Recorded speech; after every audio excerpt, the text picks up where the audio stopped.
Ako ang inyong Lolo Pael. At ako naman si Kabanong. At ito ang aming kwento.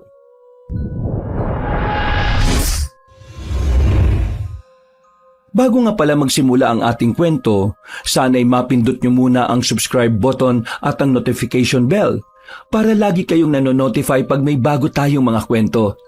At huwag nyo rin kalilimutan mag-like at comment. Napakalaking tulong po ito sa ating channel para mas makapagatid pa kami sa inyo ng mga magaganda at mga nakakapangilabot na mga kwento. At ngayon, sa ating pagpapatuloy.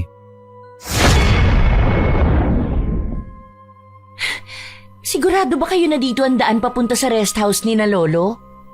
Kunot ang noo na tanong ni Nika habang walang tigil sa pagpapaypay gamit ang abaniko. Sigurado ko na dito nga ang daan. Kahit isang beses pa lang ako nakapunta. Hindi ko naman kaagad makakalimutan ang papunta dun eh.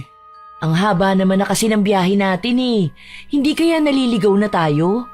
Alam kong hindi tayo naliligaw. Wala ba kayong tiwala sa akin? Hindi naman sa walang tiwala. Magtanong kaya tayo. Gusto ko na magpahinga eh. Para kasing buong araw na tayong bumabiyahe. Wala bang malapit na convenience store dito? Makabili man lang ng malamig na inumin? Parang tuyong-tuyo na yung lalamunan ko. Kapag may nadaanan tayo, mag-stop over tayo saglit. Ay nako, kung alam ko lang na ganito kalayo tong pupuntahan natin, hindi na sana ako sumama. Ang sakit na ng balakang at puwit ko sa haba ng biyahe. Tumigil ka na nga sa kakareklamo mo dyan. Kanina, excited na excited ka. Tapos ngayon sasabihin mo na sana, hindi ka na sumama. Dami mong ebas. Iisin lang kayong dalawa. O yan, meron ng tinda na mabibilan. Bumili muna tayo ng malamig na mainom. Baka makatulong para mawala yung init ng mga ulo nyo. Hininto ni Raymond sa gilid ng kalsada ang van na sinasakyan nila. Isa-isa silang bumaba at nagpunta sa tindahan. Nang makabili ng soft drinks, biskwit at chichirya, ay agad nilang nilantakan. Hindi nakatiis si Raymond kaya nagtanong na siya sa tindera. Ate, magtatanong mo sana ako. Dito ba yung daan papunta sa San Martin? Sumagot naman ang tindera at sinabing mali sila ng dinaraanan. Sa kabilang iskinita ang daan papasok sa lugar na hinahanap nila. Mabuti na lang ay malapit lang doon. Aminado siyang napapagod na rin sa pagmamaneho. Naku, maraming salamat po ate ha. Sige tutuloy na po kami. Pagkatapos magbayad ay agad na pumasok ang apat na magpipinsan sa van. Nagsimula na ulit magmaneho si Raymond. Sa pagkakataong yon ay natuntun din nila ang tamang daan patungo sa rest house ng lolo nila. Biglaan lang ang bakasyon nilang apat. Dahil sa sobrang burnout na sa trabaho, kaya naman nagpa siya ang apat na magbakasyon muna. Matagal na rin ang huli silang nagkita-kita. Maswerte nang magkasama silang tuwing may okasyon sa bawat pamilya. Hindi kagaya ng dati nung nag-aaral pa sila na lagi silang makakasama. Namiss din nila ang pagbabakasyon, kaya naman susulitin nila ang isang linggong bakasyon. Sa wakas ay narating din nila ang rest house na ipinagmamalaki ni Raymond. Hindi pa kasi nakapunta ang tatlong pinsan niya roon, kaya naman naisip niya na doon na lang gugulin ang bakasyon. Ito na yun? Akala ko pa naman napakalaki ng bahay. Na ba akala mo sa rest house? Mansion? Ganun kasi yung mga napapanood ko. Huwag ka kasing mag-expect. Maganda naman ang rest house na ito eh. Alagang-alaga nga yan ni Mang Doming Pumasok na tayo sa loob. Gusto ko na rin magpahinga. Oo nga naman. Para makilatis na natin ang itsura ng loob ng bahay. Kinuha kagad ni Carlo ang bag niya at nagpatiunan ng pumasok sa loob. Walang nagawang tatlo kundi magkanya-kanyang kuha sa mga bag at gamit na dala nila. Akmang kakatok na sana si Carlo nang biglang bumukas ang pinto. Ang nakatingin na si Mang Doming ang bumungad sa kanya. Agad silang inanyayahang pumasok at kinuha ang mga gamit na dala nila. Pagkupo ni Carlo, hindi maiwasan na ilibot niya ang mga mata sa kabuuan ng sala. Tumabi si Nika sa kanya at kagaya nito ay sinusuri ng dalaga ang bawat paligid. O Mang Domeng, kumusta na po kayo? Nakangiting tanong ni Raymond sa caretaker ng bahay. Gumanti rin ng ngiti ang matanda at sinabing maayos naman siya. Ipinakilala ni Raymond ang mga pinsan. Maya-maya, nagpaalam si Mang Domeng na bibili muna ng makakain nila. Hindi rin kasi nito inaasahan ng pagdating ng mga bisita. Nang umalis ang matanda, naiwan ang 4 sa sala. Maganda naman tong bahay ah. Hindi lang gaanong kalakihan. Marami bang kwarto dito? Gusto ko sana magsolo eh. 5 kwarto rito. Pwede kang mamili kung saan mo gusto. O sige, akit muna ako ah. Kikilatisin ko muna yung lahat ng kwarto dito. Nang umakyat si Carlo, napansin ni Raymond ang pananahimik ni Nika. O Nika, bakit ang tahimik mo yata? Okay ka lang ba? Baka gusto mo nang magpahinga. Parang ibang nararamdaman ko dito sa bahay. May mumu ba dito? Hindi alam ni Raymond kung ano ang magiging reaksyon niya.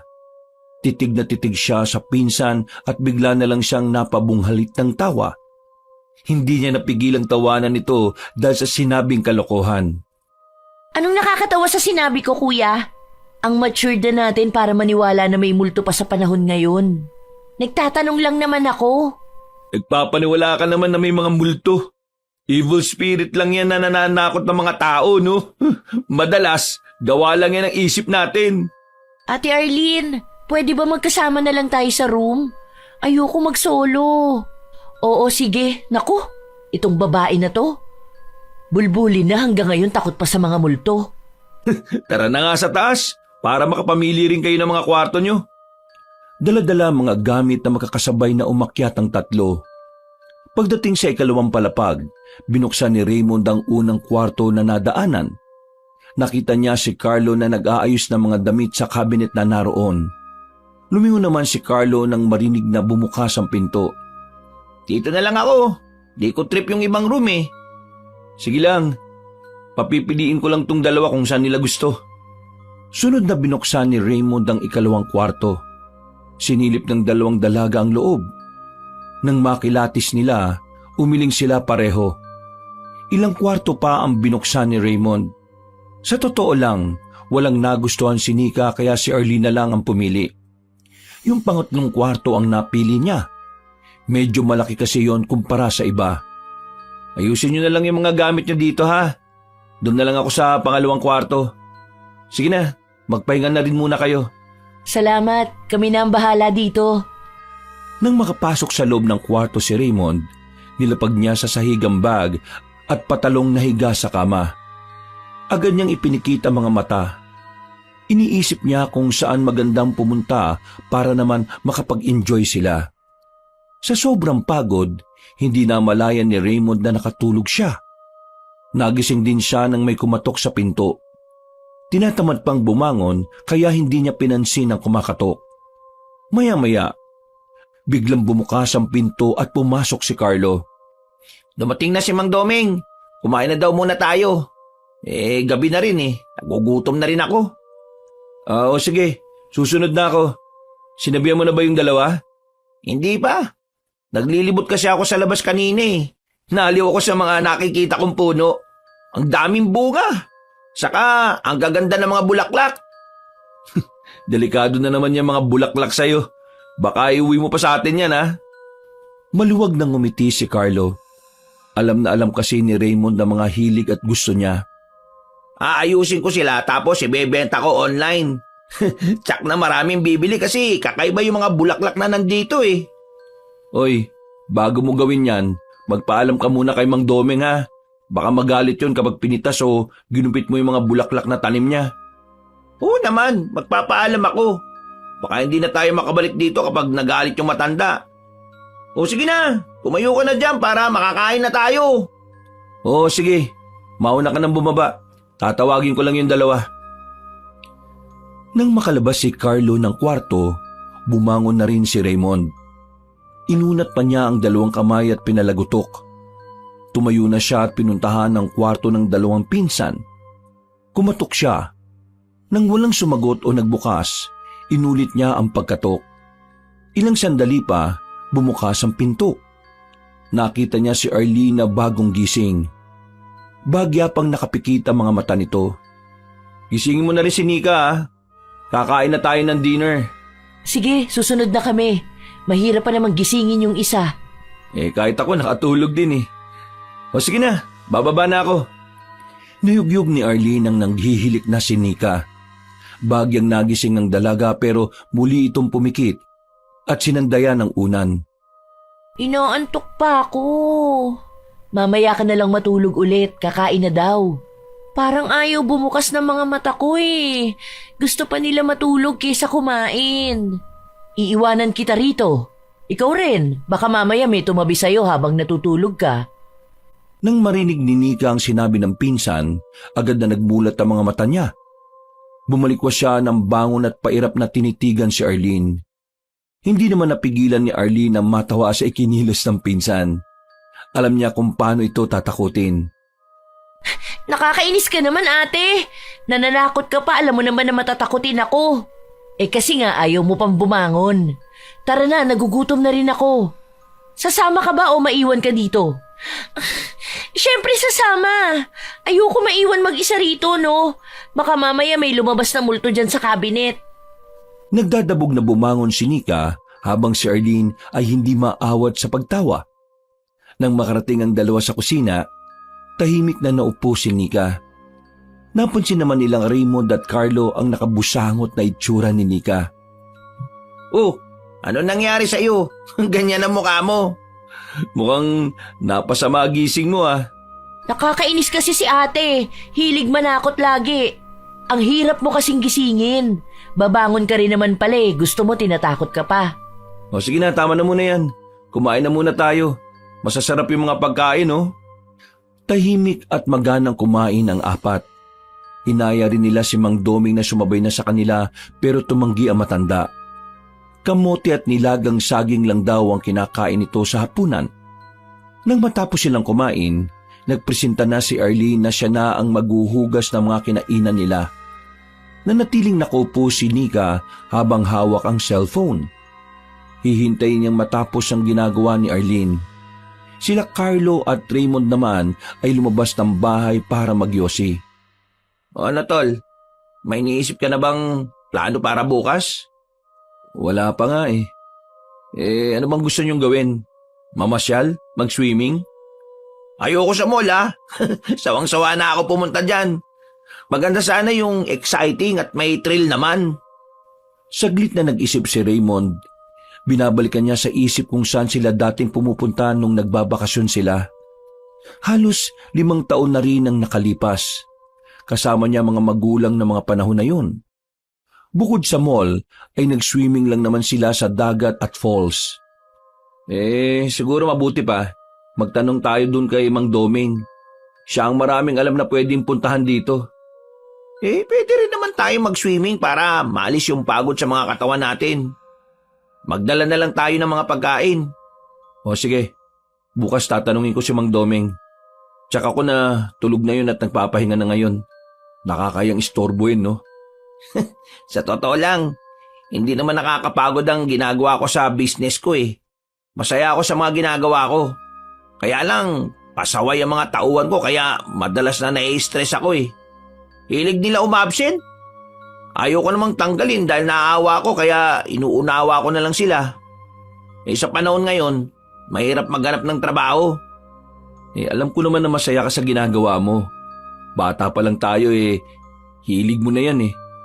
Napagkamalan ka pang ang bakla nun dahil sa sobrang hilig mo sa mga bulaklak. Bagyang natawa si Carlo sa sinabi ni Raymond. Naalala niya na laging nagagalit ang mga magulang niya kapag nag-uuwi siya ng mga bulaklak na nakikita niya sa mga bakura na nadaraanan. Hindi niya alam kung bakit yun ang nakahiligan niya. Basta ang alam niya, sa tuwing nakakakita siya ng makulay at magagandang bulaklak, ay umaagaw yun ang atensyon niya. Inaayos niya sa flower vase at saka ilalagay sa altar nila. Hanggang sa nakatapos siya ng pag-aaral at naisipang magtayo ng negosyo. Nag-a-arrange sila ng mga bouquet, pambigay sa mga nobya, kahit sa mga patay, ikakasal, debu at kahit anong okasyon. Nag-boom naman ang negosyo niya hanggang sa katagalan ay nagustuhan din niya ang wood carving. Nag-aral siya para matuto at ngayon ay nagagamit na niya ang natutunan. Marami ring nagpapagawa sa kanya.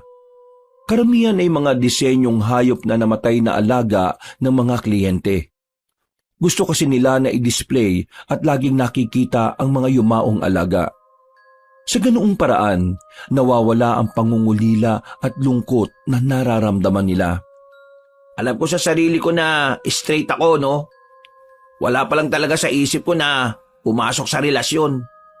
Baka hindi ko lang rin siya mabigyan ng oras kung sakali. Alam ko naman yun. Kahit ako busy rin sa negosyo eh. Mabuti na lang may kasosyo ko. Pwede kong iwanan kahit kailan ko gusto. Oh, tara na. Pumasok na tayo sa loob. Malamok na dito eh. Nagkaayaan ng 4 na uminom muna para madali silang makatulog. Mabuti na lang may terasa sa labas. Doon sila tumambay. Masaya silang nagkukwentuhan na nagtatawanan habang umiinom ng San Mig Light. Tumayo si Raymond at tinanaw ang madilim na kapaligiran. Purong bahay, halaman at puno ang nakikita niya.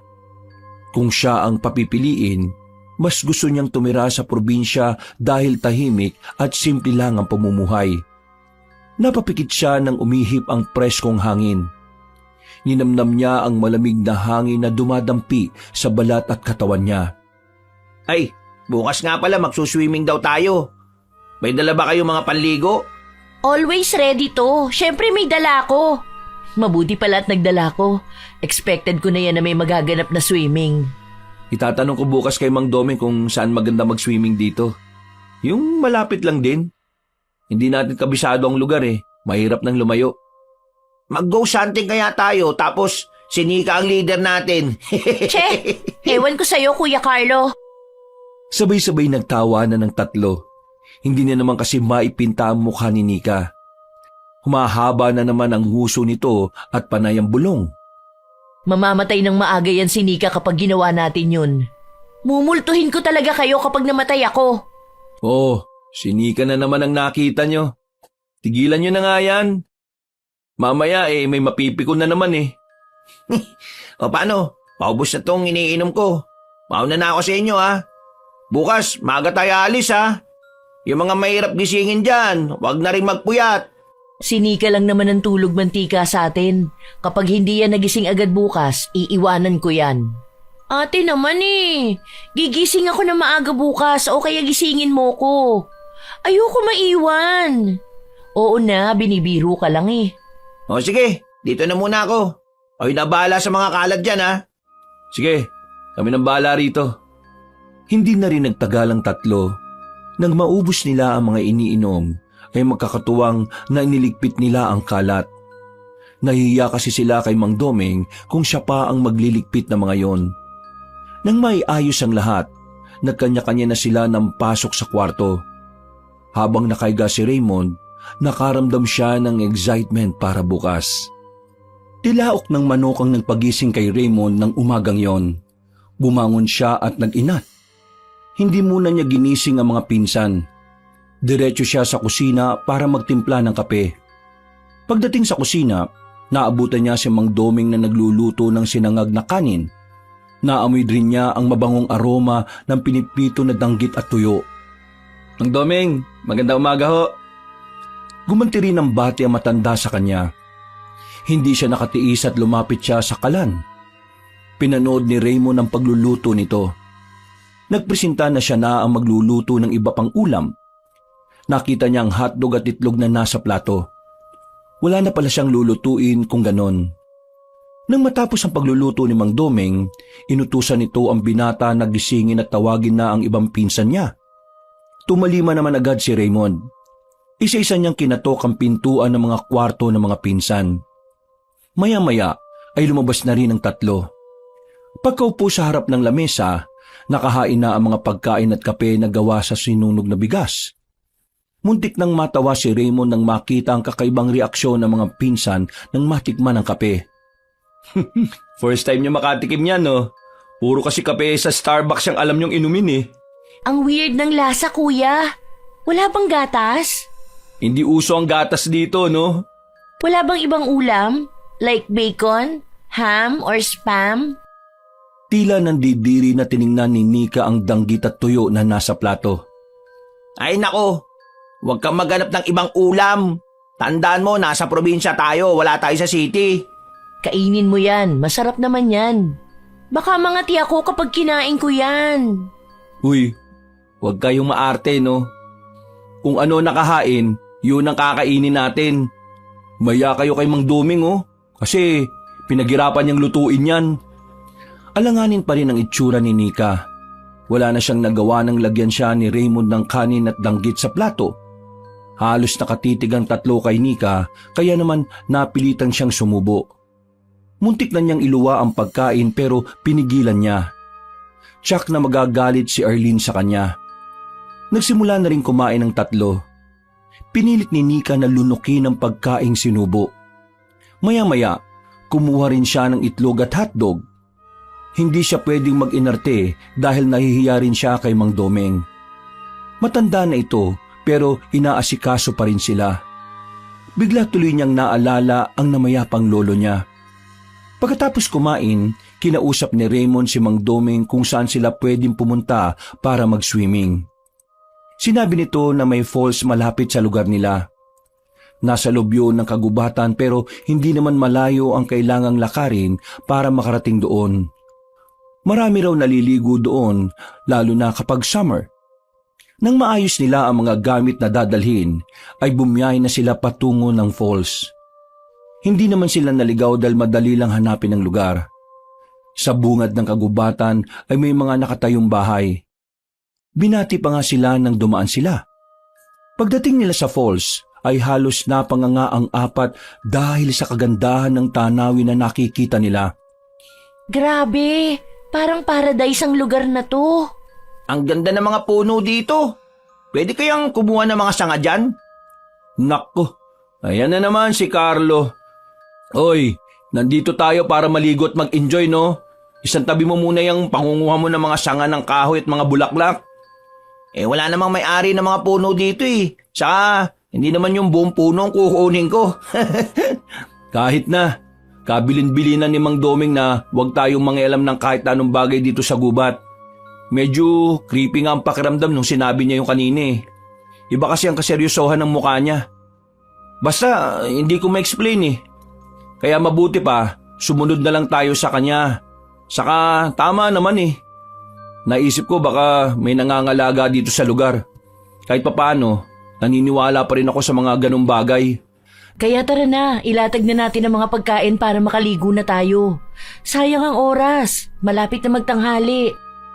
Nagtulong-tulong na ang apat para maiayos sa mga pagkain na dala nila. Ilang sandali pa, nagsitalo na sila sa tubig. Napakalinaw ng tubig na halos aninaw nila ang mga maliliit na bato at buhangin sa ilalim. Ilang oras ang lumipas, nakaramdam ng pagod at gutom ang apat kaya nagpasya silang umahon muna para kumain. Habang kumakain ay masayang tinititigan ni Carlo ang mga puno na nakikita. Sa isip niya, hindi siya pwedeng umalis na walang nakukuha na sanga ng puno sa mga yon. Pagkatapos kumain, muli silang lumusong sa falls habang si Carlo ay naiwan na nakaupo sa malaking batuhan na naroon. Nang makita niyang abala ang tatlong pinsan sa paglangoy, ay dahan-dahan siyang umalis sa kinauupuan. Namasyal siya sa loob ng gubat. Titingnan niya kung may makukursyonadahan siyang puno na pwedeng kuwanan ng sanga kahit maliit lang. Hindi naman malalaman nila Raymond at Mang Domeng ang gagawin niya dahil itatago niya yon. Sa paglalakad ni Carlo, nakita niyang isang matandang puno. Ubod yun ng laki at napakaraming sanga. Bigla siyang namangha sa nakita dahil sa lahat ng mga puno na naroon, yun na yata ang pinakamalaki at walang mga dahon ng kabuuan ng puno. Tiningnan niya ang lupa. Wala rin mga dahon na nalaglag. Ibig sabihin, kakaiba ang puno na yon dahil parang walang kakayahang tubuan ng mga dahon. Hindi niya napigilan ng sarili. Lumapit siya at tinipo ang katawan ng puno. Napansin din niya sa ilalim noon ay may maliit na guwang. Sa tansya niya, ay kasya ang isang payat na tao kapag pumasok doon. Ang ganda naman ito. Magpapaalam ako na kukuha ko ng ilang piraso ng sanga mo ha. Bago umakyat sa puno, nagpalinga-linga pa si Carlo. Pakiramdam kasi niya ay parang may mga matang nakamasid sa kanya. Nang walang nakitang tao, nagmamadali na siyang umakyat sa puno. Dahil siya na nasa ginagawa, madali niyang naputol ang 3 sanga na nakita. Nang mabali niya yon, ay parang may matinis na alingaw-ngaw na narinig si Carlo. Umihip din ng malakas ang hangin. Kakaiba ang hatid noon sa kanya. Nakakapanindig balahibo. Bigla siyang natigilan at inilibot ang paningin sa paligid. May tao ba dyan? Raymond? Nika? Arlene? Hindi ako nakikipagbiruan sa inyo ha. Kung kayo man yan. Walang lumitaw sa mga tinawag niya kaya nakahinga ng maluwag si Carlo. Nangyang mga yan. Guni-guni ko lang siguro yung narinig ko. Mabilis na bumaba sa puno si Carlo. Bago tuluyang lisanin ng lugar, nilingon pa niya ang malaking puno. Maraming salamat pala dito ha. Hindi napansin ng 3 ang pagbalik ni Carlo. Abala pa rin sila sa paliligo. Ilang sandali pa ay lumitaw siya para ayain na umuwi ang mga pinsan. Oh, saan ka ba galing? Bigla ka nawala. Naglibot-libot lang ako. Ayaw mo na bang maligo? Nag-e-enjoy pa kami. Saka maaga pa naman. Ang lapit lang ng rest house dito. Hindi naman tayo gagabihin. Ayoko na maligo. Doon na lang ako sa sasakyan. Hintayin ko na lang kayo doon ha. Matutulog na lang muna ako. Minsan talaga ang KJ ni Kuya Carlo. Minsan lang naman to ayaw pa niyang sulitin. Hayaan mo na. Baka hindi pa siya nakakabawi sa pagod. Hindi mawala ang ngiti ni Carlo habang tinitingnan ng mga sanga na nakuha niya. Naglalaro na sa isip niya kung ano ang gagawin niya ron. Balak niyang i-display ang isa sa table niya sa opisina at ang isa ay sa kwarto niya ilalagay. Ang isa naman ay baka ibenta niya. 2 oras ang lumipas, nag-aya ng 3 na umuwi sila. Nang mailigpit ang mga gamit sa sasakyan ay bumiyahe na sila pauwi. Napansin ni Raymond na tahimik si Carlo. Gusto niya sanang tanungin ito pero pinili niyang manahimik na lang. Baka may iniisip lang ito ng mga importanteng bagay. Pagkatapos kumain ng hapunan ay nagkanya-kanya na ang 4 sa mga kwarto nila. Dahil sa pagod, agad silang iginupo ng antok. Biglang nagising si Nika na nasa madilim na lugar. Kahit madilim, ay pinilit niyang aninawin ang paligid kung saan siya naroroon. Hanggang sa mapagtanto niya na nasa isang masukal na gubat siya. Bigla ang paggabog ng dibdib niya sa pinaghalong kaba at tensyon. Anong ginagawa ko rito? Nasaan ba ako? Ate Arlene! Kuya Carlo! Kuya Raymond! Tulungan niyo ako! Ngunit alingaw-ngaw lang ng boses niya ang narinig niya. Niyakap niya ang sarili nang umihip ang malamig na simoy ng hangin. Gusto na niyang maiyak dahil hindi niya alam o matandaan kung paano siya nakarating sa lugar na yon. Naglakad siya. Baka sakaling makita niya ang daan pauwi sa rest house. Ngunit kahit anong gawin niya, bumabalik pa rin siya sa lugar na maraming puno. Napansin niya ang isang malaking puno. Malapad ang katawan noon at tansya niya ay 5 tao ang kailangang maghawak kamay para masukat ang katawan ng puno. Maya-maya, napansin ni Nika na parang may gumagalaw sa guwang sa ilalim ng puno. Tinitigan niya yon dahil baka ahas. Takot pa naman siya sa ahas. Nakaramdam ng takot at kilabot si Nika nang makita na isang pangit na nilalang ang lumabas mula sa guwang. Mabilis ang naging aksyon niya. Kumaripas siya ng takbo. Halos hindi na siya umaapak sa lupa. Kasabay noon ang pagdagungdong ng dibdib niya na parang puputok anumang oras. Paglingon niya, nakita niya na hinahabol siya ng aswang. Diyos ko po, iligtas niyo po ako sa humahabol sa akin. Ayoko pa pong mamatay. Hindi napansin ni Nika ang nakausling bato sa lupa. Natalisod siya roon at malakas na bumagsak ng padapa sa lupa. Naramdaman niya ang matinding kirot sa ibabaw ng paa at daliri. Pinilit niyang tumayo pero muli lang siyang nasubsob sa lupa. Pag-angat ng tingin niya, nakita niya ang maitim na pares ng mga paa. Tingin niya ay para yung kahoy. Dahan-dahan siyang nag-angat ng tingin. Nakatitigan sila ng pangit na nilalang. Sa isip ni Nika, ganito ba ang itsura ng aswang? Parang awa mo na! Huwag mo ko sasaktan! Hindi nagsalita ang nilalang. Inilabas niya ang mga kamay na may mahahabang kuko. Walang habas na hinaklit ng aswang ang buong katawan ni Nika. Walang nagawa ang dalaga kundi umiyak at tumiyaw dahil sa sakit na bumabaon sa katawan niya. Nagkalat ang dugo sa butas niyang katawan. Ilang sandali pa ay nawalan na siya ng hininga at buhay. Kinaumagahan, isang malakas na sigaw ang nagpagising kina Carlo at Raymond. Nagmamadali silang pumunta sa kwarto ng dalawang pinsan na babae.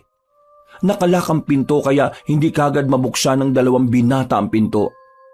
Hoy! Ano ba nangyayari dyan? Bakit sumisigaw kayo? Walang narinig na sagot si Raymond. Puro sigaw pa rin ang naririnig niya. Wala silang choice kaya binangga nila ang pinto gamit ang katawan nila. Sa ilang beses na subok, sa wakas, nabuksan din nila ang pinto. Nanlalaki ang mga mata nila Carlo at Raymond nang makita ang kalunos-lunos na itsura ni Nika. Butas-butas ang katawan nito at naliligo sa sariling dugo. Hindi naman maawat sa pagsigaw at pag-iyak si Arlene. Lumapit si Raymond at niyakap ang pinsan. Hinagod niya ang likod nito para kumalma. Maya-maya ay humahangos na dumating si Mang Domeng. Tinatanong nito kung ano ang nangyari at nagkakagulo sila. Patdari ng matanda nang makita ang itsura ni Nika. Hindi ko alam kung sinong may gawa niyan sa kanya. Bigla na lang ako nagising kasi pakiramdam ko basa ang likod ko. Pagkapa ko, dugo ang nakita ko kaya napaupo ako sa kama. Paglingon ko sa kanya, ganyan na ang itsura niya. Patay na si Nika. Hindi ko alam kung sinong pumatay sa kanya. Shh! Tama na, tama na. Tumahan ka na at kumalma. Tatawag kayo ng pulis para maimbestigahan ang nangyari. Huwag ka na umiyak. Hindi naman alam ni Carlo kung paano magiging reaksyon niya. Kahit siya ay nabigla sa pangyayari. Nang tumawag si Mang Doming ng pulis, ay sumama si Carlo. Inilabas na ang bangkay ni Nika at inilagak muna sa morgue. Tumawag na si Raymond sa tiyahin niya para ibalita ang nangyari. Hindi niya alam kung paano ipapaliwanag ang nangyari sa pinsan. Kinabukasan, nagpa siyang tatlo na umuwi na kasama ang bangkay ni Nika. Gusto ng magulang nito na doon iburol at i-cremate pagkatapos. Lulan sila ng sasakyan ay walang kibuan ng tatlo. Hindi rin makausap si Arlene. Parang labis ang naging trauma nito sa nangyari. Mapapansin pa rin ang panginginig nito na parang takot na takot. Hindi pa rin maampat ang luha nito dahil sa lahat ng magpipinsan ay silang dalawa talaga ang close. Parang magkapatid na kung magturingan ng dalawa kaya naman labis ang pagdadalamhati nito sa pagkamatay ni Nika. Baka tayo naman ang isunod ng killer. Sabay napalingon ng dalawang binata kay Arlene. Ipanatag mo na ang loob mo. Hindi na tayo masusundan nun dahil uuwi na tayo. Kung sino man na may gawa nun kay Nika, hindi kami papayag na hindi mahuli yung salary na yun. Kailangan niya magbayad sa ginawa niya. Natatakot ako. Huwag ka na matakot. Nandito kami ni Carlo. Walang mangyayari masama sa'yo. Nang maihatid nila ang bangkay ni Nika ay halos maglupasay ang ina nito. Mabuti na lang at bukas ang isip ng tito nila para sabihin na hindi sila dapat sisihin sa nangyari. Agad namang inasikaso ang labi ni Nika. 3 araw lang itong ibinurol at saka ipinakremate. Simula nang namatay si Nika, hindi na nakakatulog ng maayos si Arlene. Laging laman ng panaginip niya si Nika. Umiiyak to at humihingi ng tulong sa kanya. Kapag hahawakan na niya ang kamay nito, bigla na lang itong nawawala. Saka siya biglang magigising at hindi na muling nakakatulog pa. Samantala, Pinilit ni Raymond na maging normal ang buhay niya. Si Carlo naman ay naging punong abala sa negosyo nito. Isang gabi, mahimbing na natutulog si Arlene. Napilitan siyang uminom ng sleeping pills na reseta ng doktor sa kanya para makatulog siya ng maayos. Nag-aalala na rin kasi ang magulang sa kanya. Habang nakaiga ay panay ang galaw ng ulo ni Arlene. Sa panaginip nito ay nasa isang madilim na lugar siya. Hindi pamilyar ang kinaroroonan niya. Naglakad siya para hanapin ang daan palabas sa masukal na lugar na yon. Pero kahit anong gawin niya ay bumabalik pa rin siya sa harap ng isang malaking puno. Maya-maya, napansin niya na may gumagalaw sa loob ng guwang ng puno. Nang makita niya ang nakakatakot na itsura nito, ay kumaripas siya ng takbo habang sumisigaw ng malakas.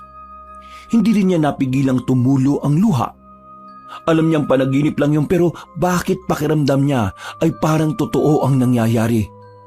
Lumingon siya para tingnan ang nilalang na humahabol sa kanya. Lalong kumabog ng malakas ang dibdib ni Arlene na makita na nasa likod na niya ang kakaibang nilalang.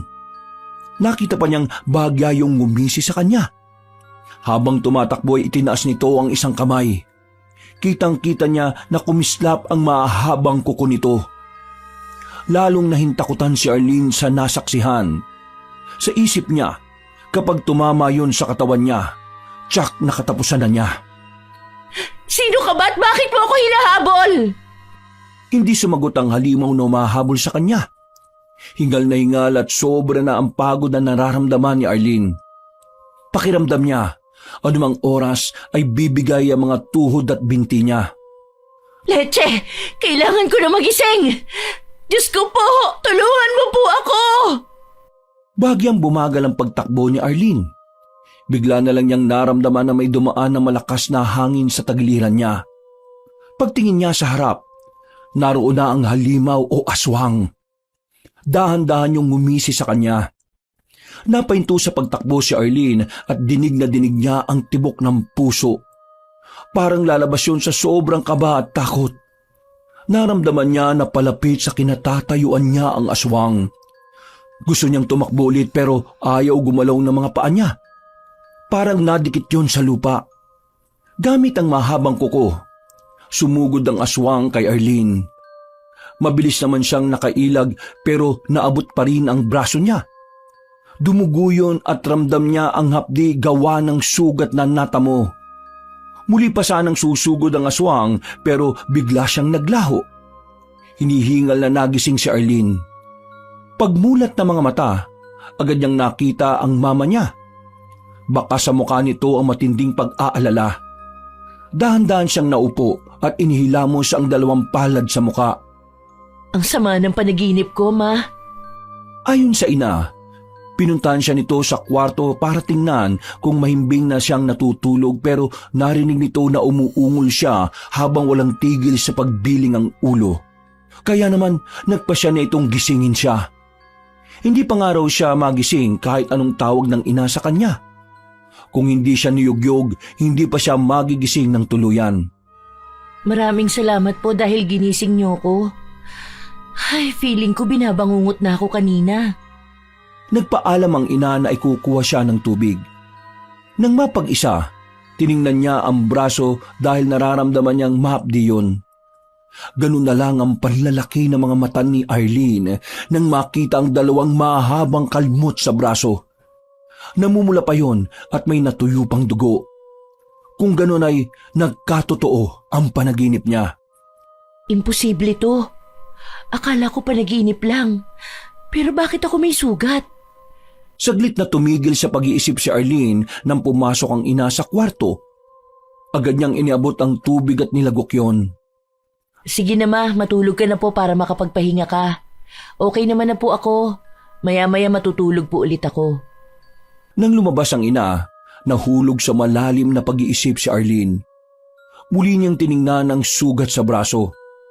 Hindi siya nakatiis at hinipo pa yun. Nakita niya ang dugo na nasa daliri. Agad siyang tumayo para kunin ang first aid kit. Nilagyan niya ng alkohol at betadine ng sugat saka tinakpan ng gasa. Muling nahiga si Arlene pero sa pagkakataong to, hindi na siya dinalaw ng antok. Natakot na rin siyang matulog ulit dahil baka magkaroon ng karugtong ang masamang panaginip niya. Habang nakatitig sa kisame, biglang may pumitig sa sintido niya. Hindi kaya ganito rin ang nangyari kay Nika? Pero imposible naman yata. Nika, kung nasaan ka man, sabihin mo sa akin kung sinong pumatay sa'yo. Tulungan mo kaming makamit ang hustisya. Tanghali nang maisipan ni Arlene na dalawin ang pinsan na si Raymond. Tinawagan niya muna ito. Mabuti na lang ay nasa bahay lang ito. Oh, Arlene, kumusta ba? Anong masamang hangin ang nagdala sa'yo rito? May ikukwento ko sa'yo.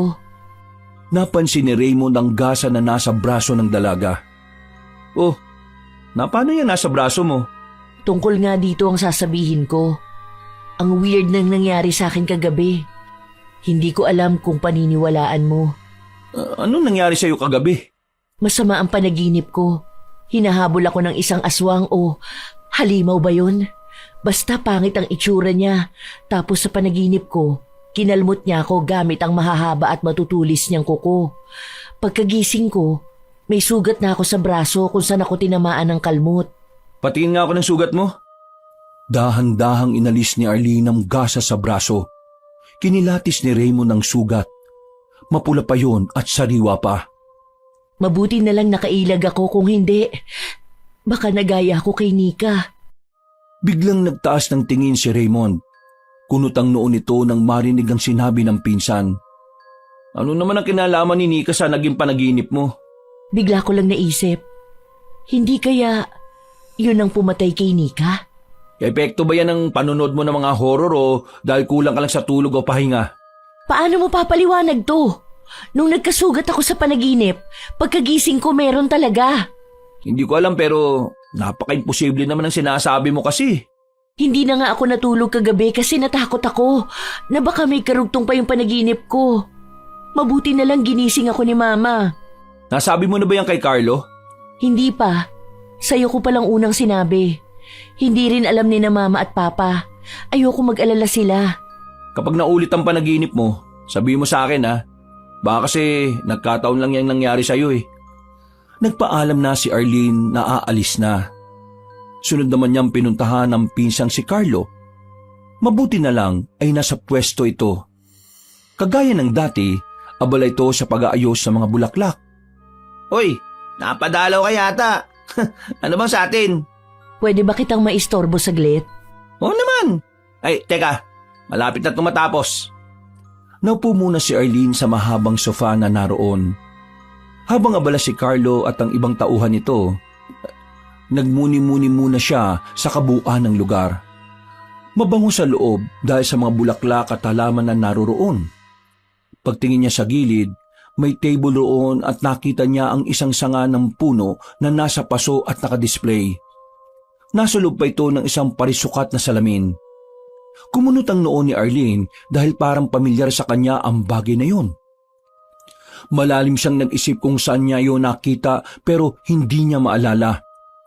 Ilang sandali pa ay tinawag na siya ni Carlo. Sabay silang pumasok sa pribadong opisina nito. Agad din niyang napansin ang nakadisplay na sanga ng puno na nasa lamesa. Kapareho nung nakita niya sa labas. Saan mo nakuha tong nasa lamesa mo? Yan ba? Binigay lang yan ng kaibigan ko. Ganda, di ba? Parang nakita ko na yan pero hindi ko maalala kung saan o kailan ko nakita. Anyway, bakit ka nga pala nagpunta dito? Ano pala yung sasabihin mo? Itatanong ko lang sana kung nananaginip ka ba ng masama? Hindi naman.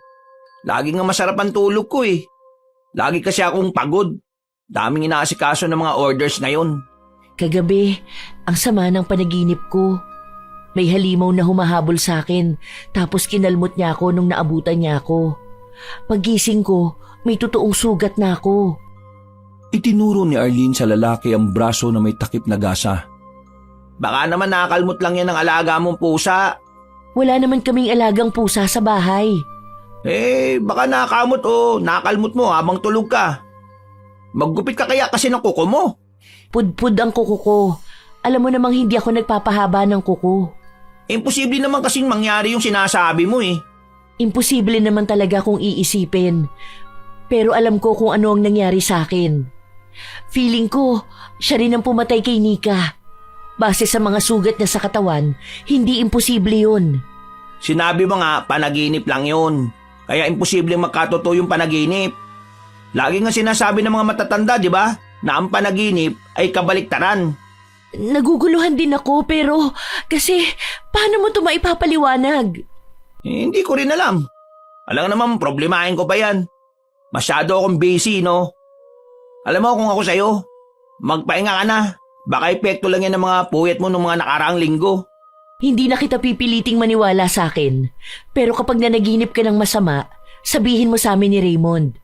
Hindi naman usong panaginip sa akin eh. Sige na, aalis na ako. O sige, mag-ingat ka ha. At magpahinga ka ng mabuti, okay? Mag-move on ka na sa pagkamatay ni Nika. Mas magandang tanggapin na lang natin yung pagkawala niya para makapagpahinga na rin siya ng matiwasay. 9:00 ng gabi na makauwi sa bahay nito si Carlo. Diretso siya sa kwarto at kinuha niya ang remote ng aircon saka binuksan yun. Nagubad siya at pumasok sa banyo para mag-hot shower. Nang matapos ay nagbihis siya ng boxer short at nahiga na sa kama. Hawak ang cellphone, sumagot siya sa mga nag-send ng messages sa page nila. Nag-i-inquire tungkol sa mga flower arrangement. Nang makaramdam ng antok, binitiwanan niya ang cellphone. Ilang sandali pa ay humihilik na ito. Hindi alam ni Carlo kung anong kababalaghang nangyari sa kanya. Pagkamulat niya ng mga mata, napansin niyang nasa isang madilim at masukal na lugar siya. Inilibot niya ang paningin sa paligid. Pagtingin niya sa likuran niya, ay nakita niyang isang malaking puno. Hindi siya pwedeng magkamali dahil yun ang puno na kinuhanan niya ng sanga. Paano ko nakarating dito? Takang tanong ni Carlo sa sarili. Ihahakbang sana niya ang mga paa pero natigilan siya sa gagawin nang mapansin na may gumagalaw sa ilalim ng guwang ng puno. Pinagmasdan niya yung maigi. Ilang sandali pa, patakbong lumabas na ang pangit na nilalang. Papunta yun sa direksyon niya. Mabilis ang naging kilos ni Carlo. Kumari pa siya ng takbo. Bahala na kung saan makarating. Ang importante ay makatakas siya sa humahabol sa kanya. Sige, ganyan nga. Tumakbo ka. Takasan mo ang kasalanang ginawa mo sa akin at sa tahanan ko. Hindi kita kilala. Kaya paano ko makakaroon ng kasalanan sa iyo? Malakas na sigaw ni Carlo habang patuloy pa rin sa pagtakbo. Pagkatapos mong lapastanganin ang tirahan ko, sasabihin mo na wala kang kasalanan. Isa kang hangal! Kaya magbabayad ka, pati na rin ang mga kasama mo! Sa narinig, biglang naguluhan si Carlo. Iniisip niya kung ano ang ibig sabihin ng nilalang na patuloy na humahabol sa kanya. Pero kahit anong isip ang gawin niya, hindi niya maalala kung sino ba ang taong ginawa niya ng kasalanan. Abala siya sa negosyo at madala nga niyang makita at makasama ang mga kaibigan. Dahil okupado ang isipan niya, kaya hindi napansin ni Carlo ang lubak sa daraanan niya. Bigla siyang natapilok at nawala ng balanse. Dahilan para bumagsak siya sa lupa. Naramdaman niya ang pagsigid ng kirot sa buto sa paa. Mabilis siyang umupo at tinawakan ng napilay na paa. Magbabayad ka ngayon! Nakita ni Carlo ang matutulis na kuko ng aswang na nasa harapan na niya. Pinilit niyang tumayo para makatakas pero bigla rin siyang bumagsak sa lupa. Parang awa mo na! Kung ano man ang nagawa kong kasalanan sa'yo, humingi ako ng tawad! Please, huwag mo akong sasaktan! Maawa! Hindi ka nga naawat ng dalawang isip nung pinutol mo ang sanga sa puno na siyang tirahan ko! Nanahimik ako, pero ginambala mo ako! Hindi mo ba alam na ako at ang puno ay iisa? Kung ano ang ginawa mo sa puno, nararamdaman ko rin yan! Doon lang napagtanto at naintindihan ni Carlo ang sinasabi ng kaharap. Kung gusto mo, ibabalik kong sanga na kinuha ko. Hindi na yun may babalik pa kahit anong gawin mo. Ang gusto ko na lang ay pagbayarin ka sa kasalanan mo! Magsasalita pa sana si Carlo pero bigla siyang kinalmot ng aswang.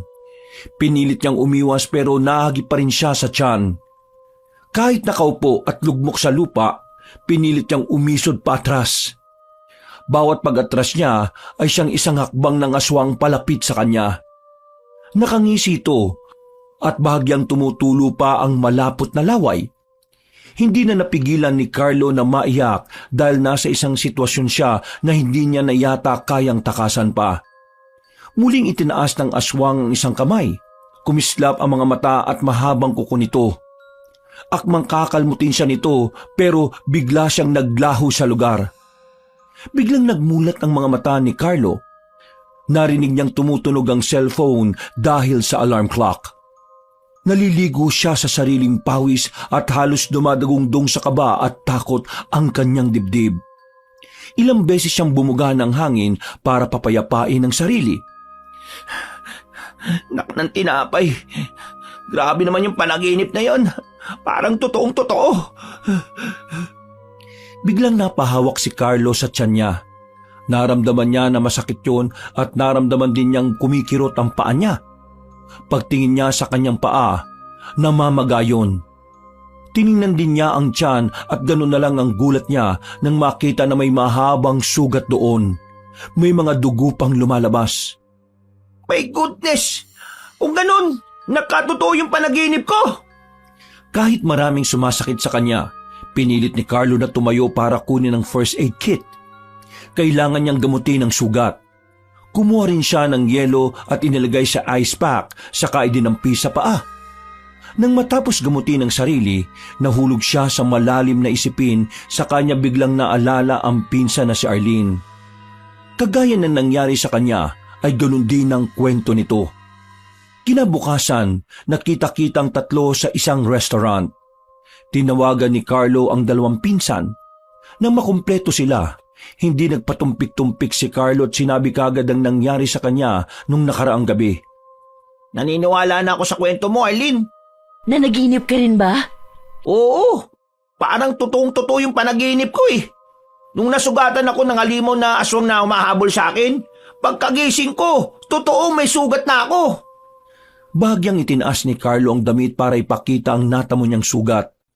Gulat na gulat naman si Raymond habang si Arlene ay kalmado lang. Hindi na siya naggulat sa nakita. Halos magkapareho lang ang sugat nilang dalawa. Ang malaking tanong dyan, sino nga yung halimaw na humahabol na yun sa inyo? Bakit niya ginagawa ang bagay na yan? Hindi ko alam. Hanggang ngayon, isa yan sa mga gumugulo sa isip ko. Kagabi, hindi ko naman siya napanaginipan. Yun pala, si Carlo ang dinalaw niya. Mag-ingat ka, Raymond. Baka ikaw nang susunod na dalawin niya. Sira ulo. Huwag kang manakot dyan. Hindi niyo ba napapansin? Iniisa-isa niya tayo. Pero bakit tayo? May kinalaman kaya yung pagbabakasyon natin sa San Martin? Parang sinasabi mo na simula nang magbakasyon tayo dun saka nagsimula ang lahat ng ito. Mahina lang kasi si Nika kaya namatay siya. Tanongin natin si Mang Doming tungkol dito. Baka sakaling may alam siya at matulungan niya tayo. Babalik pa tayo ng San Martin? Sabay na tumango ang dalawa. Walang nagawa si Raymond kundi pumayag at sumama na rin sa dalawa. Sa sinabi ni Carlo na baka siya na ang susunod na dalawin sa panaginip, hindi maiwasan na makaramdam tuloy siya ng kaba at takot. Natapos ang pag-uusap ng tatlo. Napagkasundo nila na sa Sabado na aalis papuntang San Martin. Nang gabing yun, uminom ng matapang na kape si Raymond. Susubukan niyang huwag matulog. Gumugulo pa rin sa isip niya na baka dalawin siya ng aswang sa panaginip kapag nakatulog siya. 12:00 na ng hating gabi pero mulat na mulat pa rin siya. Hindi na malaya ni Raymond na nakatulog siya. Hindi niya napigilan ng antok at mahimbing na nakatulog. Pagmulat ng mga mata niya, nasa isang madilim at masukal na gubat na siya. Kumabog ang dibdib niya dahil alam niyang nananaginip siya. Una niyang napansin ang isang malaking puno na walang mga dahon ng bawat sanga. Nagpalinga-linga siya sa paligid. Maraming puno na naroon pero parang yun lang ang puno na kakaiba sa lahat. Kung iniisip mong tumakas, hindi ka makakalis dito sa teritoryo ko! Hintakot na napalingin si Raymond sa nilalang na may mabalasik na tinig. Tiningnan niya ito mula ulo hanggang paa. Hindi niya maipaliwanag kung anong klaseng nilalang ito, basta ang alam niya, isa lang ang tamang deskripsyon na nasa harapan niya. Nakakatakot. Lubang nakakatakot ang kabuuan ng anyo nito. Ang balat nito ay kaymanggi na parang sa kahoy. Hanggang dibdib ang matigas na buhok nito na tila ba ilang taon nang hindi nakakaranas ng tubig at shampoo. Natigil sa ginagawang pagkilati si Raymond nang bigla nitong inilabas ang kamay na may matutulis at mahahabang kuko. Ngumisi rin ang halimaw sa kanya. Hindi na nagsalita pa si Raymond. Mabilis ang naging kilos ng katawan niya. Mabilis siyang tumakbo para makalayo sa halimaw na humahabol sa kanya. Habang tumatakbo, taimtim siyang nagdarasal na sana'y magising siya. Naalala niya na yun ang habilin ni Carlo sa kanya bago sila umuwi.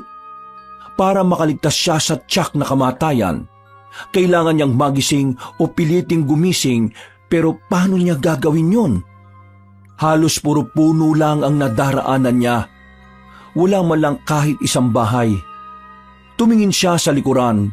Nakita niya na nakangisi pa rin ang aswang sa kanya habang tumatakbo. Hindi totoo to! Hindi ka totoo! Lamang ka lang na masamang panaginip ko! Sinong nagsabi sa'yo na hindi ako totoo? Isa kang hangal na naniniwala na hindi kami kabilang sa mundong ito! Sisihin mo ang pinsan mo! Kung hindi dahil sa kanya, hindi sana kayo mapapahamak ngayon! Sinong pinsan? Ano bang ginawa niya sa'yo? Malaki ang kasalanan sa akin ng lalaking yon. Kung hindi niya nilapastangan ang tahanan kong matagal kong iniingatan, edi sana, tahimik lang din ang buhay niyo ngayon. Hindi ko siya mapapatawad, kaya pati kayo, papatayin ko rin! Hinihingal at parang bibigay na ang tuhod ni Raymond dahil sa sobrang pagod na nararamdaman. Nararamdaman niya na anumang oras ay parang magkukolaps na siya. Ramdam niya na malapit na ang katapusan niya sa kamay ng halimaw. Ilang sandali na lang ang layo ng aswang sa binata. Bago tuluyang makalmot ng aswang si Raymond, bigla na lamang itong naglaho sa lugar. Lalo naman ng galaiti sa galit ang aswang. Iginala niya ang paningin sa paligid para hanapin ang lalaking bibiktimahin, pero bigo siyang makita ito. Napasigaw na lang ito ng ubod lakas habang iwinawasiwas ang mahabang kuko sa mga puno at halaman na nadadaanan. Halos mapugto naman ang hininga ni Raymond nang magmulat ng mga mata. Agad siyang napatingin sa orasan na nasa dingding. 6:00 na ng umaga. Tumutunog ang cellphone niya na nasa ibabaw ng dibdib. Laking pasalamat niya dahil iniligtas siya ng tumutunog na cellphone. Kung hindi yun nag-ingay, baka patay na siya. Mabuti na lang at naisipan niyang buksan ang alarm clock. Maghapong nagkulong si Raymond sa bahay niya. Ayaw niya munang sabihin sa dalawang pinsan ang nangyari sa panaginip niya. Hindi pa rin kasi humuhupa ang nakabalot na takot sa buo niyang pagkatao. Araw ng Sabado, madaling araw pa lang ay nagsimula ng bumiyahe ang tatlo papunta sa San Martin. Habang nasa biyahe, kapansin-pansin ang pananahimik ng tatlo. Ayaw muna nilang pag-usapan ng tungkol sa problemang kinakaharap. Dahil naiinip sa biyahe si Raymond, kaya naman ipinasak niya ang earphone sa magkabilang tenga. Nakikinig siya ng music. Ipinikit niya ang mga mata para marelax siya. Simula kasi nang nanaginip siya ng masama, idlip na lang ang ginagawa niya. Natatakot siya na baka muli siyang dalawi ng aswang sa panaginip. Hindi nagtagal, mahimbing siyang nakatulog. Muli na namang naulit ang panaginip niya. Bigla na lang namalaya ni Raymond na nasa masukal na gubat siya. Diyos ko, nandito na naman ako! Mabuti naman at bumalik ka! Hinihintay kita, pwede ba? Tigilan mo na ako! Tigilan mo na kami! Sino ka para sundin ko? Ang may kasalanan ay may kaakibat na kabayaran! Pero hindi ako gumawa ng kasalanan sa'yo! Damay ka na rin! Magsasalita pa sana si Raymond pero bigla siyang dinamba ng aswang. Bumagsak sila pareho sa lupa at nagpagulong-gulong. Ilang beses sinubukan ng aswang na kalmutin siya gamit ang mahahaba nitong kuko pero maswerteng nakailag si Raymond. Samantala, napansin naman ni Carlo ang nakapikit na pinsan. Hahayaan niya sana itong matulog dahil parang puyat na puyat sa laki ng eye bag, ngunit narinig niya na umuungol ito at gumagalaw ang ulo. Raymond! Raymond! Gumising ka! Gising! Niyugyug niya ang pinsan pero hindi pa rin ito magising. Itinigil saglit ni Arlene ang sasakyan sa gilid ng highway. Tumulong na rin siyang gisingin si Raymond. Raymond! Raymond! Parang awa mo na, gumising ka! Raymond! Habang nakikipaglaban sa buhay niya si Raymond, naririnig niya ang boses ng dalawang pinsan pero bakit hindi pa rin siya magising? Ilang sandali pa, bigla na lang ulit siyang naglaho. Sinubukan pa siyang hawakan ng aswang pero nawala na siya at tuluyang nagising. Muli na namang binalot ng galit ang aswang dahil napurnada ang pagpatay niya sa lalaki. Salamat naman at nagising ka na. Ang nag-aalalang mukha ni na Carlo at Arlene ang namulatan ni Raymond. Bagya siyang ngumiti at tinawakan ng kamay ng dalawa. Maraming salamat sa pagliligtas niyo sa akin. Muntik na nga kitang suntukin para magising ka lang eh. Pasalamat ka't kurot lang ang ginawa ni Arlene sa iyo. Kung kinakailangan suntukin o sapakin mo ko, gawin mo. Huwag lang masyado malakas, baka lalo ko makatulog. Naririnig ko kayo kanina eh, pero hindi ko alam kung bakit hindi pa rin ako magising. Sana alam natin kung paano siya lalabanan. Sa totoo lang, wala tayong kalaban-laban sa kanya. Malakas siya. Kung mahina ang loob mo, matatalo at mapapatay ka niya. Ilang oras pa ang naging biyahe nila hanggang sa makarating na sa San Martin. Laking gulat pa ni Mang Doming dahil muling bumalik ang tatlo. Pasensya na po sa istorbo, Mang Doming. May kailangan lang po kaming itanong sa inyo eh. Pinapasok at inistima naman ng matanda ang tatlo. Pagkalapag ni Mang Doming ng pagkain sa center table, saka nagsimulang magkwento ang tatlo. Seryoso at tahimik namang nakikinig ang matanda. Nang matapos silang magkwento, nagulat sila sa sinabi ni Mang Doming. Ayon dito, napakatagal na ng puno na yon sa loob ng kagubatan, kaya wala nang nagpupunta roon dahil may aswang daw na naninirahan sa puno. Ang bawat tao na maligaw o pumunta roon ay hindi na nakababalik pa, o kaya naman ay kung maswerteng makauwi, halos lahat ay namamatay sa bangungot. Kagaya ng kwento nila. Ganon din ang sinapit ng mga biktima noon. Kung paano kang namatay sa panaginip, ganun ka rin mamamatay sa totoong buhay. Hindi alam ni Mang Doming kung paanong nagagawa ng aswang yon, pero naniniwala siya na may taglay na kapangyarihan ng aswang para magkaroon ng kakayahan na makapasok sa panaginip ng isang taong gusto niyang biktimahin. Sa narinig ng tatlo, lalo lamang nadagdagan ng takot nila. Ang sabi pa ni Mang Doming, para hindi sila madalaw sa panaginip, kailangan nilang huwag matulog at manatiling gising. Kaso, parang imposible naman na hindi tayo aantukin. Paano na yung gagawin natin? Hindi natin kakayanin ng walang tulog. Baka yun na ang ikamatay natin kung sakali. Umamin nga kayo. Ano bang ginawa niyo sa puno para magalit ng matindi sa atin nung nakatira dun? Wala akong ginawa. Hindi ko nga alam kung saan nakatayo yun sa loob ng gubat eh. Ha? Lalo naman ako. Sigurado ka ba, Carlo? Pinagpipintakan mo ba ako? Baka sinikang may kasalanan dahil siya ang unang pinatay ng aswang na yun. Oo, easy ka lang. Nagtatanong at naninigurado lang naman ako eh. Umiwas ng tingin si Carlo kay Raymond habang ang huli naman ay nahulog sa malalim na isipin. Ano ba ang kailangan nilang gawin para malabanan ng aswang? Kailangan ng matapos ang lahat at sikapin nila na hindi sila mabawasan. Buhay ang nakataya kaya kailangan ng tripling pag-iingat. Sa unang gabi, nagpasyang tatlo na magkakasama na lamang silang lahat sa iisang kwarto. May dala silang electric kettle, tasa at kape. Kailangan nilang uminom ng matapang na kape para manatiling gising at hindi antukin. Alam nila na kapag nakatulog sila, katapusan na ng buhay nila.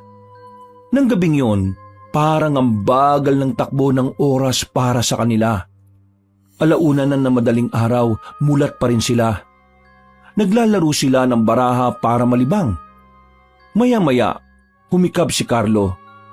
Inaanto ka na? Medyo. Pero bawal naman matulog eh. Hindi ko alam kung hanggang kailan natin kakayanin ang setup na ito. Hindi ko rin masasabi. Basta ngayon, pilitin nating huwag matulog. Sa gabi lang naman siya dumadalo sa panaginip eh. Mamayang umaga, pwede na siguro tayo matulog. Para na tayo nagtatrabaho sa call center nito. Gising sa gabi pero tulog sa umaga. Kung ito lang ang tanging paraan para makaligtas tayo sa halimaw na yon, gawin na lang natin. Nakatagal naman ang tatlo. Tumitilaok na ang manok at putok na ang araw sa kalangitan nang magpa siyang lumabas sa kwartong tatlo. Naabutan nilang nagluluto si Mang Doming sa kusina. Napansin na matanda ang kakaibang itsura ng tatlo. Pakiwari niya ay hindi pa sila natutulog.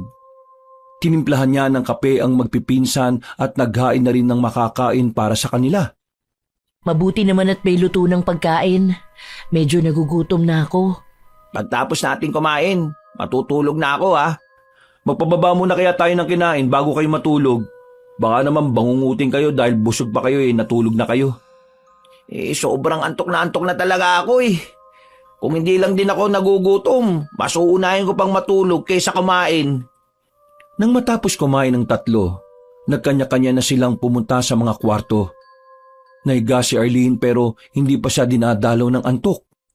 Si Raymond naman ay kasalukuyang kausap sa cellphone ng kasosyo sa negosyo nila.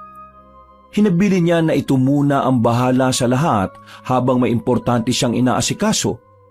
Si Carlo naman hindi na talaga napigilan ng antok pagkahiga pa lang. Agad na siyang nakatulog. Hindi pa man nagtatagal, nasa panaginip na naman si Carlo. Napapalatak at napapailing na lang siya nang mabistuhan na nasa masukal na gubat na naman siya. Ang buong akala niya, ligtas na sila kapag sa umaga sila natulog pero nagkamali sila. Maligayang pagbabalik sa mundo ng panaginip na totoo! Ha! Alo, na-miss mo ba ako? Si Raulo lang ang makakamiss sa'yo, no? Malakas na humagalpak ng tawa ang aswang. Sa mga oras na yon, nakakaramdam na ng takot si Carlo. Kung tulog na ang mga kasama niya, wala nang gigising sa kanya. Baka hindi na siya makaligtas sa pagkakataong yon. Hindi nag-aksaya ng oras si Carlo. Kinukurot niya ang sarili para magising pero walang epekto ang ginagawa niya. Ano ba? Ano bang gagawin ko para makalis sa lugar na ito? Mas maganda kung ngayon pa lang. Sisimulan mo ng tumakbo at tumakas! Yun na nga ang problema. Hindi siya makatakbo ng mabilis dahil masakit pa ang paa niya nung natapilok siya. So, gusto mong makipaglaro bago mo ako patayin? Oo! Natutuwa kasi ako dahil wala kayong ginawa kundi tumakbo at takasan ako! Hindi ko kayong tumakbo ngayon eh. E di ayos! Mas madali na kitang mapapatay ngayon! Bibilang ako ng 10! Tumakbo ka na! Kapag natapos ang pagbibilang ko, saka kita hahabulin! Hindi na nakasagot pa si Carlo dahil nagsimula ng magbilang ang aswang. Wala siyang nagawa kung hindi tumakbo kagaya ng sabi nito. Wala rin naman siyang ibang choice kundi yun lang ang gawin. Hindi siya makakatakbo ng mabilis kaya naisipan ni Carlo na maghanap ng pwedeng pagtaguan. Nang makita niya ang isang may kalakihang puno, nagtago siya sa likod nun. Sana naman ay hindi siya makita ng baliw na aswang na humahabol sa kanya. Mas gusto bang magtago kaysa tumakbo? Sige, pagbibigyan kita sa gusto mo. Maglaro tayo ng tago-taguan. Kapag nakita at nahanap kita, patay ka! Malayo sa kinaroroonan ni Carlo ang boses na naririnig niya. Bagya pa siyang napalunok ng laway habang tagaktak ang pawis sa mukha at liig niya. Lalo niyang pinag-igi ang pagtatago dahil kapag nahanap siya nito, tsak na mamamatay na talaga siya. Tumahimik bigla ang paligid. Sa isip ni Carlo, baka sa ibang lugar pumunta ang aswang para hanapin siya. Lalabas na sana siya sa pinagtataguan para muling humanap ng ibang pwedeng pagtaguan ulit. Eksaktong paglabas niya, nasa harapan na niya ang nakangising halimaw. Bigla siyang kinalmot nito gamit ang matalas na kuko. tumama yun sa pisngi niya. Napahayaw siya sa sobrang sakit. Pakiramdam niya, napunit ang balat niya. Muli sanang aatake ang aswang sa kanya pero bigla na lang naglaho si Carlo. Nag-aalalang mukha ni Raymond ang namulatan ni Carlo. Habang mahimbing na natutulog ang huli, nakita ni Raymond kung paanong nagkaroon ng sugat sa pisngi ang lalaki. Doon siya lalong naalarma na kailangan niyang gisingin si Carlo. Maraming salamat at ginising mo ako. Buntik na ako mamatay, insan. Mabuti na lang at naisipan ko kayong silipin ni Arlene. Dinalo ka ba niya ulit sa panaginip? Oo, kahit umaga, kaya niya tayong dalhin sa panaginip niya. Hindi na talaga tayo pwedeng matulog, insan. Hindi siya titigil hanggat hindi niya tayo napapatay, lalo na ako. Nagsalubong ang kilay ni Raymond sa narinig. Bakit pakiramdam niya ay may kailangan siyang malaman? Carlo, mamin ka nga sa akin. Ano ba talagang ginawa mo sa puno para magalit sa atin ng matindi yung nakatira doon? Bumuntong hininga si Carlo ng ilang beses bago umamin sa pinsan. Yun na ang pagkakataon para sabihin niya ang kasalanang nagawa niya. Hindi ko naman kasi akalain na aabot sa ganito eh. Nung naligo tayo sa falls, naglibot ako noon hanggang sa nakarating ako sa pinakadulo ng gubat. Sa paglilibot ko, naagaw ng pansin ko yung isang malaking puno. Kumuha ko ng 3 pirasong sanga at inuwi ko yun sa atin. Ano? Jesus, bakit mo naman ginawa yun? Kabilin-bilinan ko sa inyo, di ba? Na wala tayong gagalawin sa loob ng gubat. Sinuway mo yung habilin ni Mang Doming sa atin eh. Kaya ngayon, hindi tayo tinitigilan ng aswang na nakatira sa puno na ginambala mo. Aminado ako sa kasalanan ko. Di ko naman alam na may nakatira pala dun eh. Nagpaalam pa nga ako dun sa puno eh, bago ko ginawa yun. Pati si Nika na walang kalaban-laban na damay. Ano na lang yung magiging reaksyon nila tita kapag nalaman ng tungkol dito?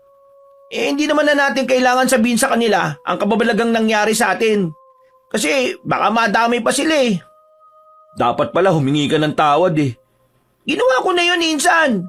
Sabi ko pa nga, isosoli ko kung ano yung kinuha ko pero ayaw pumayag ng baliw na aswang na yun. Mamaya, kakausapin ko si Arlene. Sasabihin ko yung tungkol dito para alam niya kung bakit nangyayari ang lahat ng ito. Hindi siya titigil hanggat hindi niya tayo napapatay lahat. Hindi ko na nga alam ang gagawin ko eh. Ang mabuti pa, i-relax mo na lang ang sarili mo. Magpahinga ka na muna dyan. Pupuntahan ko lang si Arlene. Dahil baka siya naman ang dalawin sa panaginip. Hindi na natulog si Raymond. Kahit nakakaramdam na siya ng pamimigat ng mga mata. Hapon na nang magising si Arlene. Bahagya pa itong nagulat nang makita si Raymond na nakaupo sa sofa na naroon. Anong ginagawa mo rito? Hindi ka pa yata natutulog. Binabantayan talaga kita. Kaninong umaga, dinalo ulit si Carlo ng aswang sa panaginip. Oh my God! So ibig sabihin, kahit umaga pwede niya tayong dalawin sa panaginip? Ganun na nga. Bawal na talaga matulog. Sa nakikitang itsura ni Raymond, hindi maiwasan na makaramdam ng habag si Arlene sa pinsan. Mahiga ka na dito sa kama. Matulog ka kahit ilang oras, babantayan kita. Hindi na. Hindi naman ako inaantok eh. Anong hindi inaantok? Malapit nang malaglag yung mata mo. Baka sasahig ko na yung pulutin. Nang hindi kumilos si Raymond, tumayo si Arlene at tinilang lalaki papunta sa kama. Matulog ka na muna. Pangako, walang mangyayaring masama sa'yo habang tulog ka. Babantayan kita. Kapag narinig mong umuungol ako, gawin mo lahat para magising ako ha. Oo, ako ang bahala. Hindi nagtagal, mabilis nakatulog si Raymond. Nagtimpla naman ng kape si Arlene at kumuha ng tinapay sa bag. Nakakaramdam siya ng gutom kaya kakain muna siya. Ilang oras ang lumipas, payapa naman ang itsura ni Raymond. Habang mahimbing na natutulog. Eksakto 7:00 ng gabi nang ginising ni Arlene si Raymond. Hindi niya ito nagawang iwanan. Tinatawag na kasi sila ni Mang Doming para kumain. Nang magising si Raymond ay sabay na silang bumaba sa kusina. Naabutan pa nila si Carlo na nakaupo roon at hinihintay sila. Kumusta ang tulog mo? Hindi na ako nakatulog dahil dinalaw na naman ako sa panaginip ko kanina eh. Hindi ba na ikwento ni Raymond? Hindi niya nakwento. Tulog na kasi ako kanina eh. Nagising na lang ako na nasa kwarto siya at binabantayan ako. Kaya siya naman ang pinatulog ko. Binantayan ko rin siya. Para makatulog ang isa sa atin, kailangan may nagbabantay para kapag alam na nananaginip na, may gigising. Oo, yun na nga rin ang naisip ko eh. Hindi tayo pwedeng sabay-sabay na matulog. Nang gabing yon, magkakasama muli ang tatlo sa iisang kwarto. Unang pinatulog nila Arlene at Raymond si Carlo. Halata kasi sa itsura nito na parang babagsak na ang mapupungay na mga mata. Bantayan niyo ako ha. Kisingin niyo kagad ako pag alam niyong nababangungot ako. Basta sige na, kami nang bahala sa'yo. Nahiga na si Carlo. Ilang minuto rin ang lumipas saka siya nakatulog. Isang oras na ang nakalipas, wala namang nangyayaring kakaiba kay Carlo. Nagkakwentuhan ng dalawa at nagpasya na maglaro ulit ng baraha para hindi sila mainip sa oras. Tuwang-tuwang dalawa sa nilalaro na tong-its hanggang sa napansin nila na gumagala ang ulo ni Carlo at mahina itong umuungol. Agad na nilapitan ng dalawa si Carlo. Niyugyug nila ito at pilit na ginigising. Samantala, nananaginip na naman si Carlo. Napakabilis ng pangyayari. Bigla na lang siyang hinabol ng aswang kaya napilitang siyang tumakbo. Kahit anong pakiusap niya rito at paghingi ng tawad ay hindi man lang ito umiimik. Tahimik ang aura ng aswang habang seryoso na hinahabol siya. Hindi nakayanan ni Carlo ang pagod sa pagtakbo kaya napatigil siya. Naramdaman na lang niya na bumaon sa likod niya ang dalawang matulis na kuko ng aswang. Sumuka siya ng dugo sa kadahan-dahang napaluhod sa lupa. Bago tuluyang bumagsak, muli siyang kinalmot sa mukha ng aswang na siyang bumawi sa kanyang buhay at tininga. Panay naman ang tili at iyak ni Arlene nang masaksya ng kalunos-lunos na nangyari sa pinsan. Nang salatin ni Raymond ang pulso ni Carlo, nasiguro niya na patay na ito. Labis ang nadarama niyang galit. Sa isip-isip niya, hindi pwedeng managot ang pumatay sa dalawang minamahal na pinsan nila. Aminado siyang may kasalanan si Carlo pero hindi pa rin tama na buhay ang maging kapalit. Patuloy pa rin sa pag-hysterikal si Arlene. Para kumalma ito ay niyakap ni Raymond ang dalaga habang hinahagod ang likod nito. Tumahan ka na. Kailangan mong kumalma. Baka kung ano pa mangyari sa iyo eh. Hindi mo ba nakita kung ano nangyari kay Carlo? Wala na tayong pag-asang makaligtas pa.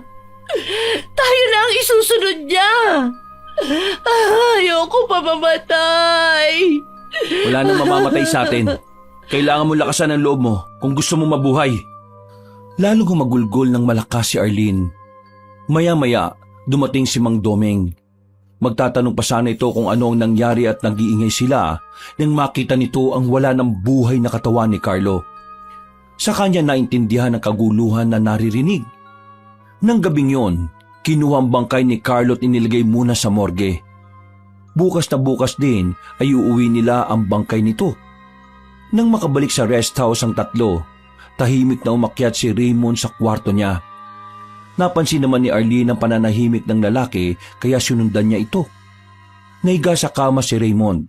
Ipinikit niya ang mga mata. Naupo naman si Arlene sa gilid ng kama. Kung matutulog ka, babantayan kita. Huwag mo na akong bantayan. Hindi na kailangan. Gusto mo na rin ba mamatay? Sa narinig, biglang nagmulat na mga mata si Raymond. Kailangan kong harapin ang aswang para matapos na ang lahat ng ito. Ayaw kong pati ikaw ay mapahamak. Gagawin ko ang lahat para matalo ko siya. Kung ganon, sasama ako. Hindi ko hahayaan na mag-isa mo siyang haharapin. Sigurado ka ba? Oo, nawala na ang takot ko. Mas nakakaramdam ako ng galit ngayon. Napakasama niya. Pinatay niya ang dalawang pinsan natin. Kaya pagbabayarin ko siya. Nahiga na si Arlene. Ilang sandali pa ay kasabay silang nakatulog. Namalaya na lang nila na nasa masukal na gubat sila. Nang makita ni Arlene ang puno, umakyat siya roon at kumuha ng dalawang sanga. Ibinigay niya kay Raymond ang isa. Gawin natin itong sandata laban sa kanya. Si Mang Domeng ang nagsabi nito sa akin kanina. Ito lang ang tanging paraan para malabanan natin ang aswang. Maraming salamat. Sa wakas, matatapos na rin ang lahat ng ito. Natigil ang pag-uusap ng dalawa nang mapansin na may lumalabas sa guwang ng puno. Naganda ang dalawa para harapin ang aswang. Nang tuluyang makalabas, nakangisi ito na lumakad palapit sa kanila. Napakaligaya ko ngayon dahil napatay ko na ang taong may malaking kasalanan sa akin. Hindi ko na sana kayo idadamay pero nabitin ako sa ginawa kong pagpatay sa pinsan ninyo eh. Napakasama mo! Pwede mo nang palitan si Lucifer sa impyerno! Malakas na humalakak ng tawa ang aswang. Lalo namang nanggalaiti sa galit si Arlene. Sumugod siya at sinuntok sa mukha ang aswang. Sa ginawa niya, natigil sa pagtawa ang aswang. Seryoso itong tumingin sa dalaga habang aninag sa mga mata nito ang galit. Sumugod ang aswang kay Arlene. Muntik na siyang maklit nito. Mabuti na lamang ay maagap siyang nakailag. Ilang pagsugod pa ang ginawa ng aswang hanggang sa saluhin ng hawak niyang sanga ang matulis na kuko nito. Laking gulat ng aswang sa nakitang tangan niya. Sa akin ang sanga na yan ah! Kumuha ka na naman sa puno na aking tirahan! Oo, binawasan ko nga ang sanga sa puno na siyang tirahan mo. Papatayin mo rin naman kami, di ba? Hangal! Tatapusin ko na talaga kayo ngayon! Bago pa makagalaw ang aswang, naramdaman niyang may tumusok sa likod niya. Napahayaw ito sa sakit sa kamalakas na tinabig si Raymond. Bago bumagsak, nahugot niya ang sanga na itinusok sa aswang. Mabilis naman ang naging kilos ni Arlene. Muli niyang sinaksak sa tiyan ng aswang. Muli itong napahiyaw sa sakit. Bumuhay ang tayo nito pero pinilit pa rin dumiretso ng tayo para sugurin si Arlene. Tumakbo si Arlene para makapag-isip siya ng gagawin. Nang maabutan siya ng aswang, kinalmot siya nito sa braso. Napalod siya sa lupa habang hawak ang sugatang braso. Makakasama na rin kayong apat dahil dito na matatapos ang buhay mo! Itinaas ng aswang ang kamay niya. Kumislap ang mahabang kuko nito. Bago pa matamaan si Arlene, naisalag niya ang hawak na sanga ng kahoy. Ginamit niya ang lakas na natitira para depensahan ang sarili. Maya-maya, dumating si Raymond. Pinagtulungan nilang dalawa ang aswang. Sabay nilang sinaksak ito sa dibdib. Mulat ang mga mata na bumagsak ang aswang sa lupa. Sinigurado pa ng dalawa kung patay na ba talaga ito. Nang hindi na humihinga, saka lamang sila nagising.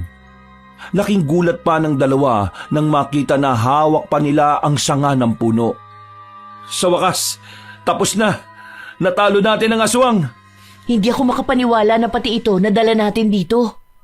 Ang daming imposible na nagiging posible. Anong gagawin natin dito? Itago lang natin. Remembrance. Napansin ni Raymond na malapit ng mag-umaga. Hindi na sila natulog at hinintay na lang mag-umaga. Nang lumiwanag sa paligid, nagpaalam na sila kay Mang Doming na babalik na sa Maynila kasama ang bangkay ni Carlo. Baka siyang sobrang kalungkutan sa mukha ng matanda pero laking pasasalamat nila dahil tinulungan sila nito. Lula ng sasakyan, makatabi sa upuan ng dalawa. Wala silang imikan na tila parehong may malalim na iniisip.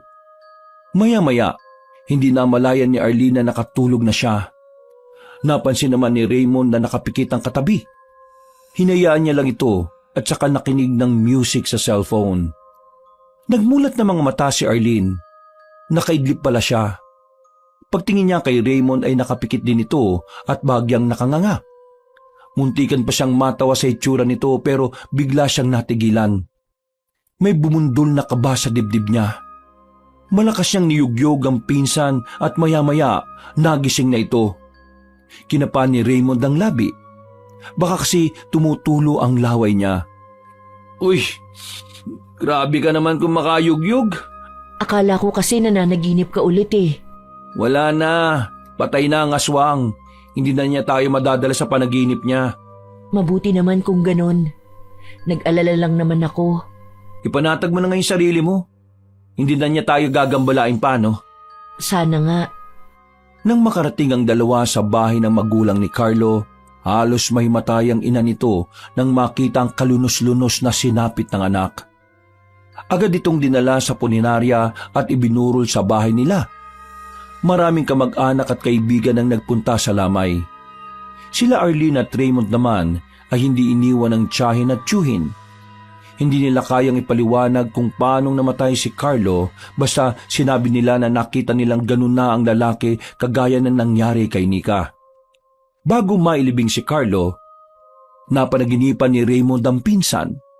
Nakangiti itong nakatingin sa kanya. Tinapik siya nito sa balikat at nagsabi ng pasasalamat dahil natalo nila ang aswang. Pagkagising ni Raymond, may luha na tumutulo sa mga mata niya. Mabilis niya yung pinahid saka tumayo at tiningnan si Carlo na nasa loob ng kabaong.